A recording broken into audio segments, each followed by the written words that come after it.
Timmins, James Bay. Well, Mr. Speaker, from fiction to fact, the Auditor General of Canada has shown a damning expose of the Senate. We're learning that they were flying first class to do corporate business, their personal pet projects. And the Auditor General has once again flagged that we have to end this issue of self-policing. Now, this report belongs at the feet of the Prime Minister. He promised Canadians reform. Instead, his staff delivered cover-ups, whitewash, and a bribe. Why has this Prime Minister gone to ground when Canadians are looking to him to show some leadership in dealing with this corrupt institution? Yesterday, speaker after speaker of the NDP, not one of them, it wasn't until the very end when they were asked, how would you actually reform the Senate, when they actually admitted they would have a constitutional conference and they would ultimately have a referendum. That's not the priority of Canadians, Mr. Speaker. We know that there's not unanimous support to modify the Senate, so what we're going to continue to do is focus on jobs and economic growth. At the meantime, I'm going to see if I can get the member for LaSalle-Limard to pay back the $27,866 that she owes, the member for Rivière de Mille to pay back the $29,845. The member for Brossard-La Prairie could help us out by repaying the $30,700.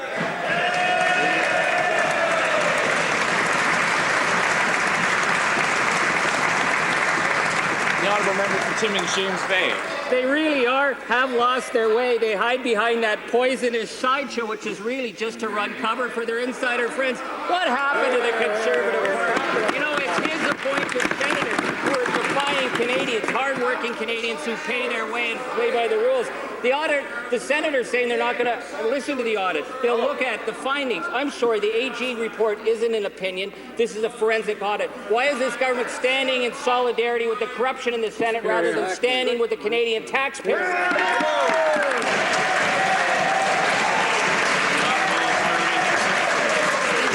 Mr. Speaker, it's very clear that when Canadian taxpayers' money is abused, they expect actions to be taken, Mr. Speaker. That's what we've been fighting for since we've been elected in 2006. This member doesn't seem to understand that there is only one taxpayer. Maybe this member in that caucus should look at the people in the gallery who send their money here and expect it to be used wisely and explain to them why they refuse to pay back the $2.7 million. Why does the member for Chicoutimi-Lafayette refuse to pay back the $28,152? Why does the member for Notre-Dame de Grace-Lachey not pay back the $169,000?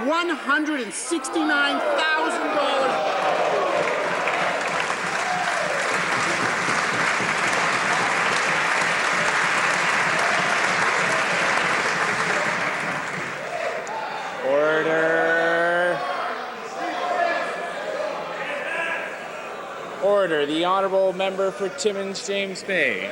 Well, I think that rant explains the story of the demise of the Conservative reform agenda. Remember a Prime Minister who came to Ottawa riding a white horse? Instead, he'll be leaving flogging a dead horse, taking Duffy and Wallen and the member for Markham Oak Ridge with him. What changed? You remember how that reform agenda was a member for Nepean who said, quote, they would maximize accountability and minimize costs. Sure. Instead, they maximize the partisan abuse by their crony insider friends, and they have no willingness to stand up to the disgrace that's the Senate because the Prime Minister appointed them. Why will they not be accountable to the Canadian public?